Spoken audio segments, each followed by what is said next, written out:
a night shift nurse. A patient who died last week just walked into the hospital. I've been a nurse for 12 years, working the night shift at St. Michael's Hospital in rural Massachusetts for the past 7.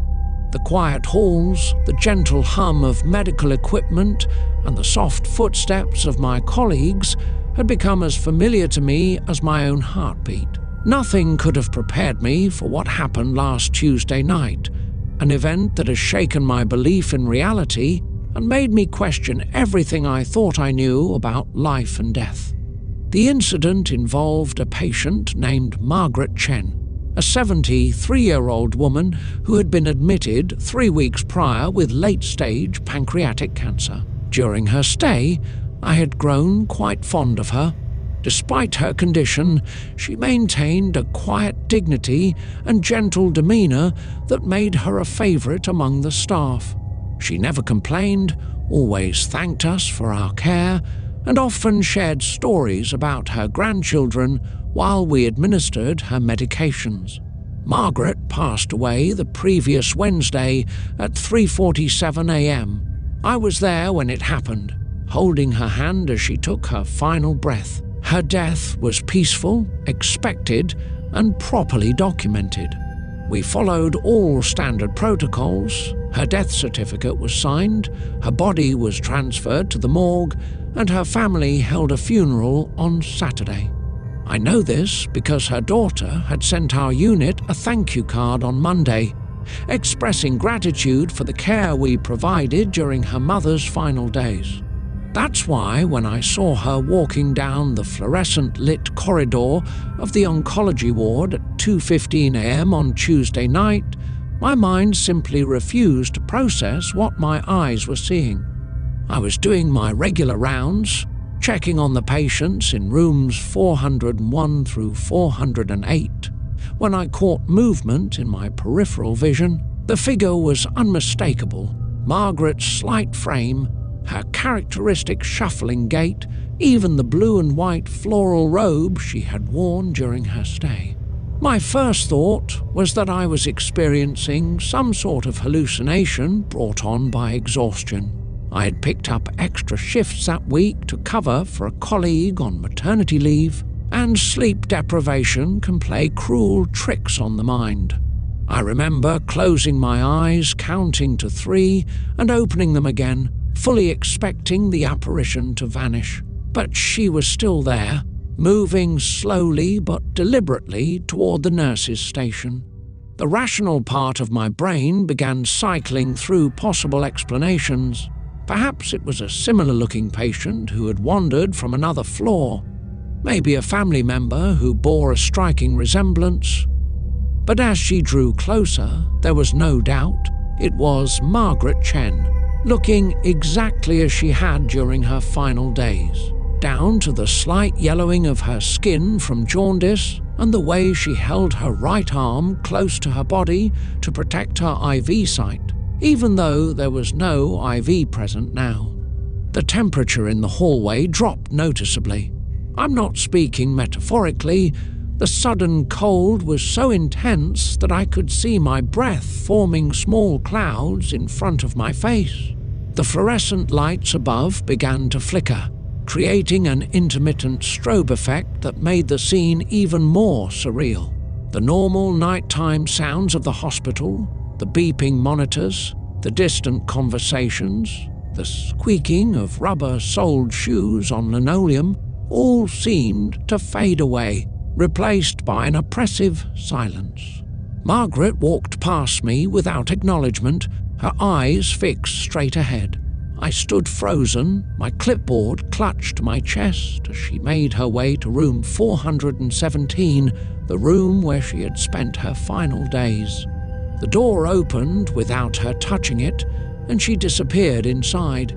It took me several minutes to gather the courage to move, and when I did, my legs felt like they were made of lead.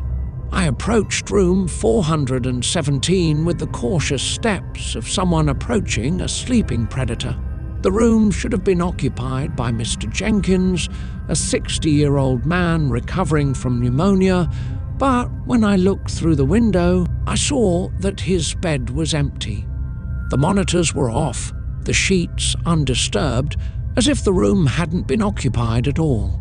When I finally entered the room, the cold intensified to an almost unbearable degree. The air felt thick, almost gelatinous, making each movement feel like I was walking underwater. Margaret was standing by the window, her back to me, looking out at the hospital parking lot below. As I watched, unable to move or speak, she slowly turned around. Her face was exactly as I remembered it, but her eyes were different. Instead of the warm brown eyes I had known, they were completely black, like empty spaces in reality. She opened her mouth as if to speak, but no sound came out. Instead, the monitors in the room suddenly came to life, their screens displaying rapidly changing numbers and patterns that made no sense. The IV pump started beeping urgently, despite not being connected to anything. Then, as suddenly as it had begun, everything stopped. The monitors went dark, the temperature returned to normal, and Margaret was gone.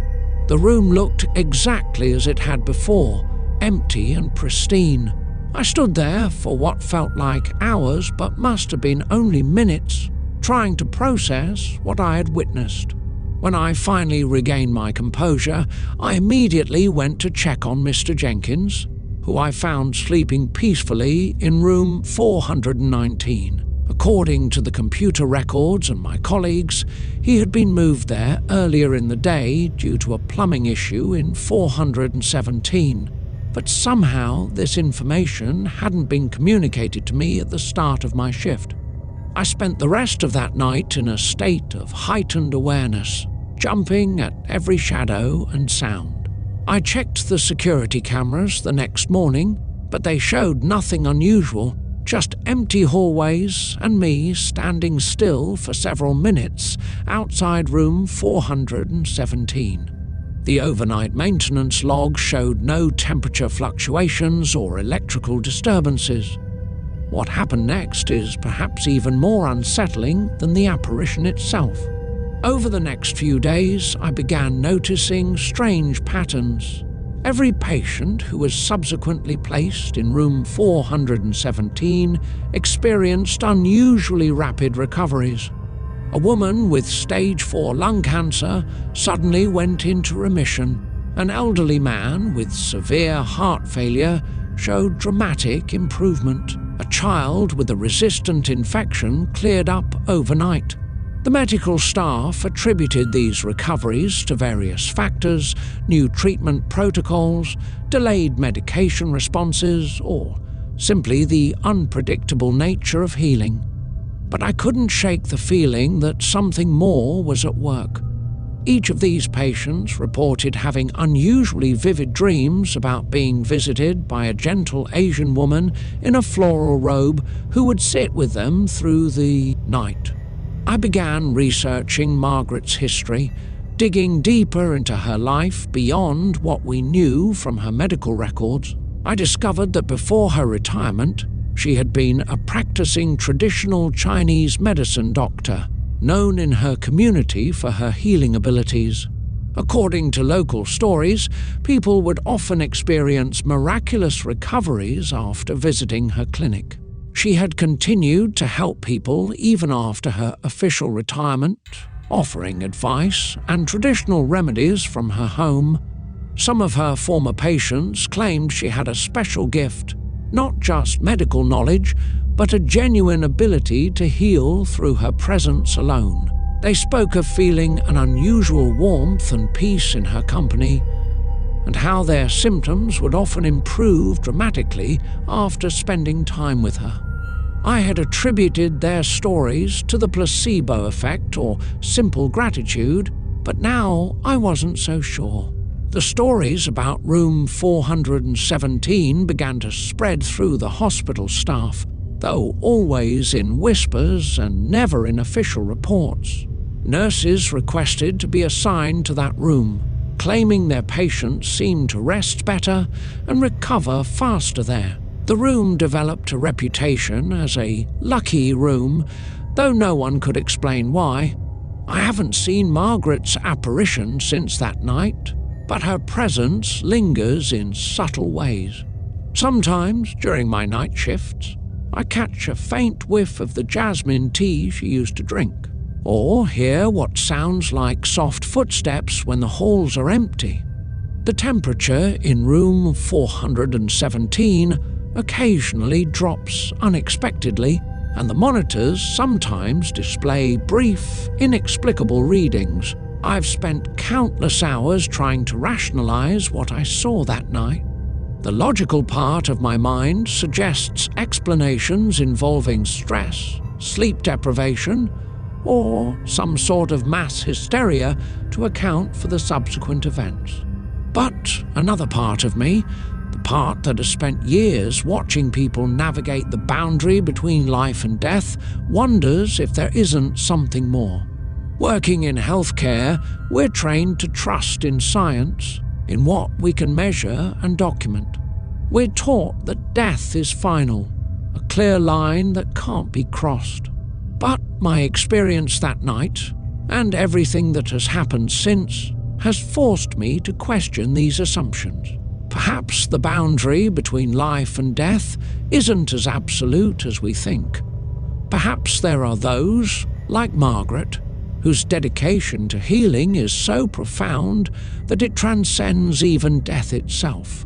I still work the night shift at St. Michael's, and I still check on room 417 during my rounds. The room continues to have an unusually high rate of positive patient outcomes, though nothing that couldn't be explained by coincidence or good medical care.